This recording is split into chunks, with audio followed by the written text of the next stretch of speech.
জলপাইগুড়ি লোকসভা আসনে তৃণমূল কংগ্রেস হেরে যাওয়ার পরও টনক নড়ল পুলিশের। গ্রেফতার করা হলো ডাবগ্রাম ফুলবাড়ি বিধানসভার প্রভাবশালী তৃণমূল কংগ্রেস নেতা দেবাশিস প্রামাণিককে। তৃণমূলের নেতাকে তৃণমূল কংগ্রেসের পুলিশ গ্রেফতার করছে কেন? যে দেবাশিস প্রামাণিক ডাবগ্রাম ফুলবাড়ি বিধানসভার প্রভাবশালী তৃণমূল কংগ্রেস নেতা ও জেলা পরিষদের প্রাক্তন কর্মাধ্যক্ষ, বর্তমানে তৃণমূল কংগ্রেসের ব্লক সভাপতি, সেই দেবাশিস প্রামাণিককে গ্রেফতার কেন?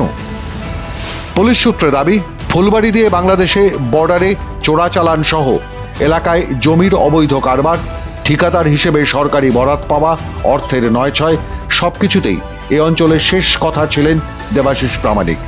নিজস্ব বাহিনী বানিয়ে নানাবিধ অনৈতিক কাজ করে ফুলে ফেঁপে উঠেছিলেন। পেশায় ঠিকাদার দেবাশিস শিলিগুড়ির এক শীর্ষ নেতার ঘনিষ্ঠ হওয়ার সুবাদে বড় বড় সরকারি কাজের বরাতও তিনি নিয়মিত পেয়ে যেতেন। যদিও সরকারিভাবে পুলিশের পক্ষ থেকে জানানো হয়েছে, শাহুডাঙ্গির পাগালুপাড়ার বাসিন্দা বিমল রায় নামে এক ব্যক্তি দেবাশিসের বিরুদ্ধে মারামারি ও খুনের অভিযোগ দায়ের করেন, আর তার ভিত্তিতেই পুলিশ তাকে গ্রেফতার করেছে। কিন্তু গ্রেফতারের এই কারণ নিয়ে রহস্য দানা বেঁধেছে। একসময় কংগ্রেসের প্রাক্তন নেতা এই দেবাশিস প্রামাণিক দীর্ঘদিন পঞ্চায়েতের সদস্য ছিলেন।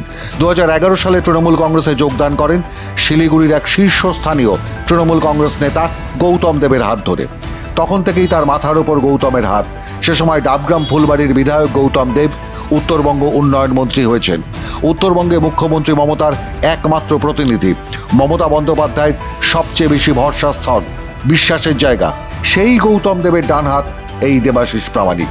এমন দাপুটে তৃণমূল কংগ্রেস নেতাকে একজন সাধারণ মানুষের অভিযোগের ভিত্তিতে গ্রেফতার করবে তৃণমূল কংগ্রেসেরই পুলিশ।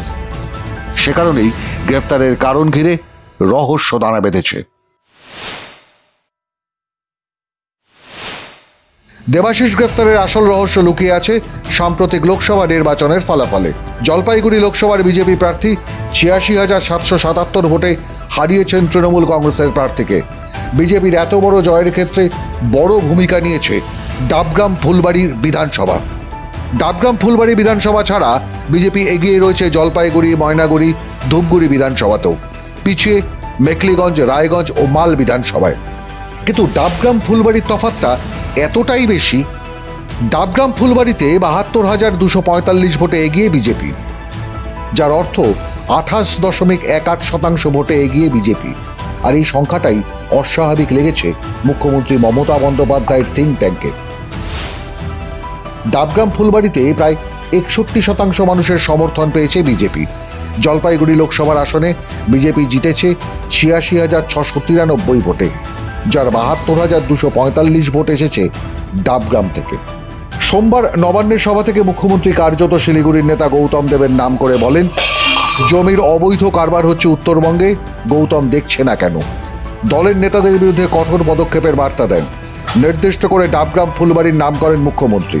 জমির অবৈধ কারবারের সঙ্গে যুক্তদের বিরুদ্ধে পুলিশকে কড়া ব্যবস্থা নেওয়ার নির্দেশ দেন।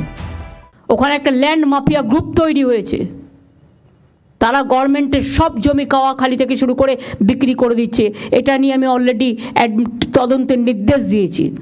এক্ষেত্রে পুলিশও লোকাল ইনভলভ আছে, ল্যান্ড ডিপার্টমেন্টও ইনভলভ আছে। একমাত্র ডাবগ্রাম ফুলবাড়ি কি এমন করেছে? কিচ্ছু করেনি। জমি দখল করেছে যারা, তারা ভোটটা দিয়েছে টোটাল বিজেপিকে। জমি মাফিয়াদের গ্রুপ,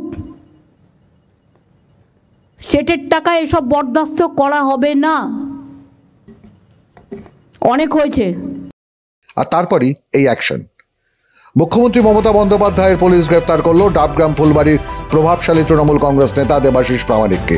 বুধবার রাতে এনজিপি থানায় দেবাশিস প্রামাণিককে ডেকে নিয়ে এসে গ্রেফতার করা হয় তাকে। এরপর তাকে নিয়ে যাওয়া হয় শিলিগুড়ি থানায়। সেখানে জিজ্ঞাসাবাদের পরই রাতেই শিলিগুড়ি জেলা হাসপাতালে তার শারীরিক পরীক্ষা করানো হয়।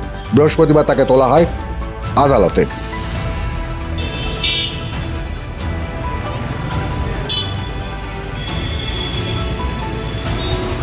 বুধবার রাতে শিলিগুড়ি থানায় দেবাশিসের অনুগামীরা এসে ক্ষোভে ফেটে পড়েন।